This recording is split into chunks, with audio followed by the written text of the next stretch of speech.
शकट चौथ व्रत कथा। प्राचीन समय की बात है। एक नगर में एक साहूकार रहता था जिसके 7 पुत्र और 1 पुत्री थी। साहूकार के सभी पुत्र विवाहित थे और सभी पुत्र वधुएं बड़े आदर और नियम से गणेश जी की पूजा करती थी। साहूकार की पुत्री भी अपने मायके आई हुई थी और संयोगवश उस दिन संकट चौथ का व्रत था। सभी पुत्र वधुएं व्रत कर रही थी और गणेश जी की पूजा करने के लिए चंद्रमा को आरती देने का समय हुआ। साहूकार की पुत्री ने भी व्रत किया था।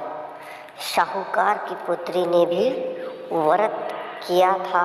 जब सब बहुएं पूजा करने बैठी तो साहूकार की पुत्री भी साथ बैठ गई।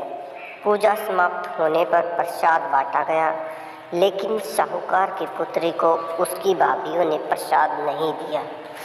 इस पर वह नाराज होकर अपने पिता के पास गई और प्रसाद न मिलने की शिकायत की।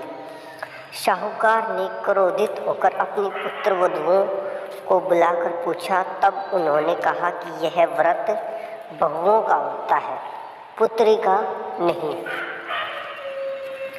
इसलिए उसे प्रसाद नहीं दिया गया। साहूकार ने इसे अन्याय माना और अपनी पुत्री को प्रसाद देने के लिए कहा। प्रसाद ग्रहण करने के बाद पुत्री ने गणेश जी का व्रत अपूर्ण मानते हुए अनजाने में व्रत का अपमान कर दिया। इससे गणेश जी अप्रसन्न हो गए और कुछ समय बाद उसका पुत्र गंभीर बीमारी से ग्रसित हो गया। किसी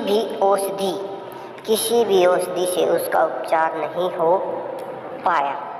तब दुखी होकर पुत्री ने गणेश जी की शरण ली और संकट चौथ व्रत की महिमा को समझा। उसने पुण्य, श्रद्धा और विधि पूर्वक संकट चौथ का व्रत किया। इस बार वह पूरे नियम और भक्ति भाव से व्रत रखकर गणेश जी से अपनी भूल के लिए क्षमा मांगी।